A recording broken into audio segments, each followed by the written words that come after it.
Friends, നമുക്കൊന്ന് സിമ്പിളായിട്ടുള്ള ഒരു കേക്ക് ഉണ്ടാക്കിയാലോ? അപ്പോൾ നമുക്ക് മൈദ ഒഴിവാക്കിയ റാഗി കൊണ്ട് ഒരു കേക്ക് ഉണ്ടാക്കിയാലോ? ആദ്യമേ തന്നെ അരക്കപ്പ് ശർക്കരയും അരക്കപ്പ് തൈരും കൂടി നന്നായി മിക്സ് ചെയ്തെടുക്കണം.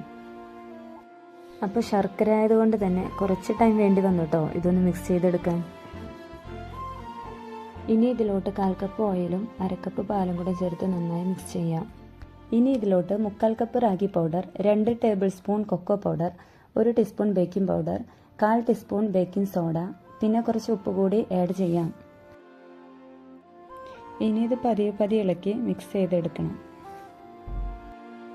അപ്പോൾ ഇനി ബാറ്ററി ഇങ്ങനെ ഒന്ന് സെറ്റായി കഴിഞ്ഞ് കഴിഞ്ഞാൽ നമുക്കത് ട്രേയിലോട്ടൊന്ന് ഒഴിച്ചു കൊടുക്കാം. അതിനുശേഷം നമ്മൾ ബബിൾസ് ഒന്ന് കളയാനായിട്ടൊന്ന് ടാപ്പ് ചെയ്ത് കൊടുത്തിട്ട് വേണം നമുക്ക് ബേക്ക് ചെയ്തെടുക്കാനായിട്ട്. പിന്നെല്ലാം ചെക്ക് ചെയ്യാനായിട്ട് ലെച്ചസ് അവിടെ തന്നെ ഉണ്ടായിരുന്നേ.